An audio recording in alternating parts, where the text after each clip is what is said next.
ગુજરાત રાજ્યના દરેક પોલીસ સ્ટેશનને આજે વિડીયો કોન્ફરન્સના માધ્યમથી કે જે વિડીયો કોન્ફરન્સમાં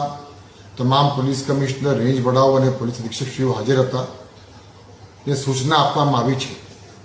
કે આવતા 100 કલાકમાં ગુજરાત રાજ્યના દરેક પોલીસ સ્ટેશનમાં એક લિસ્ટ બનાવવામાં આવે અને એ લિસ્ટમાં જેટલા પણ અસામાજિક ગુંડા તત્વો છે, એ પછી શરીર સંબંધી ગુનાઓ સંકળાયેલા હોય, પ્રોહિબિશન બુટલેગિંગ સાથે સંકળાયેલા હોય, જુગાર સાથે સંકળાયેલા હોય, મિલકત સંબંધી હોય, ખંડણી ગુરાવણી હોય, એ તમામ પ્રકારના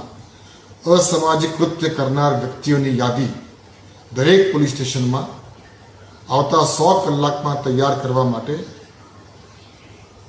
સૂચના દરેકને આપવામાં આવી છે.